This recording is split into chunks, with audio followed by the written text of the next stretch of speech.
everyone! It's me, Joella. So, welcome to Better Reviews. For today's video, meron tayong ipa-product reviews at yung product na yon is itong Yone Stapler.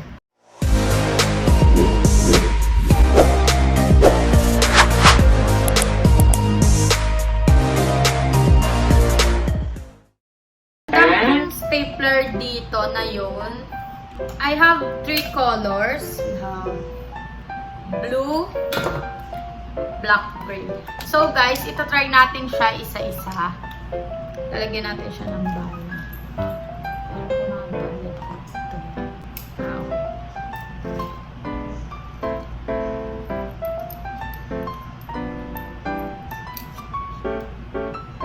Ow!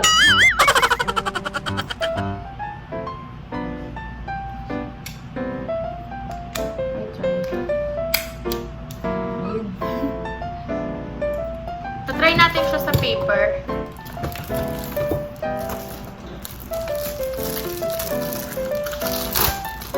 So, meron akong biniling bond paper para i-try siya lahat ng color ni Yone Stapler.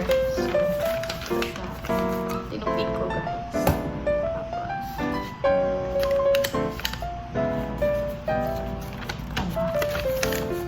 So, ayan siya. Galing. Ang smooth na gamit. Dati lagi ako bumibili na ito.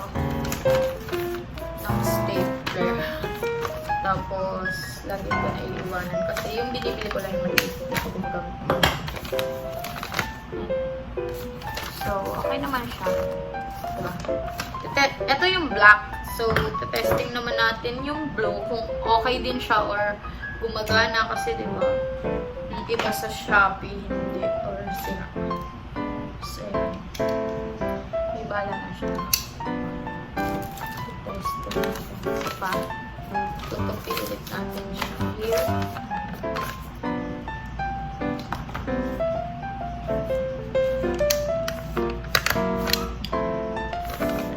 Okay naman.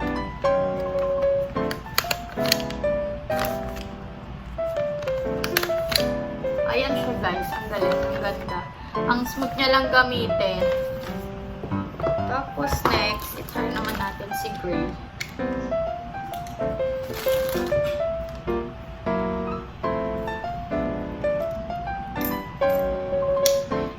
Kapag gagamitin siya guys, ipe-press mo lang.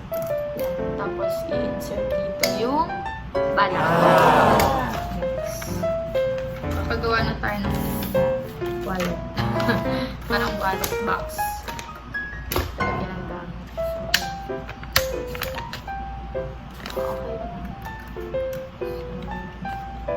Okay din to.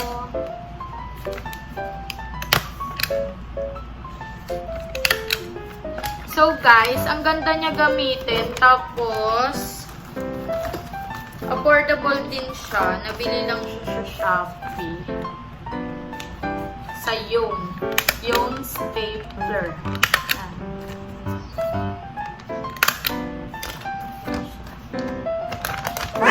So guys, super affordable niya talaga. Like as in, 49 pesos lang siya. Ito siya. Sa Shopee.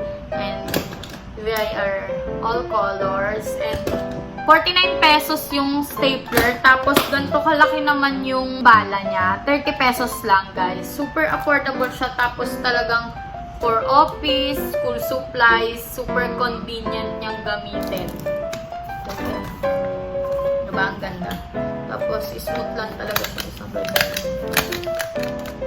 Oh. Guys, i-rate ko siya talaga ng 10 out of 10. Kasi, ang ganda niya gamitin. Tsaka, lalo ako, mas kailangan ko talaga siya. Kasi minsan, ilang page yung pinapaprint ko. Tapos, minsan, manghihiram lang ako dun ng stapler sa pinagprintan ko. Minsan din wala. So, ayun lang naman guys. Hope you enjoy watching. And don't forget to subscribe our YouTube channel.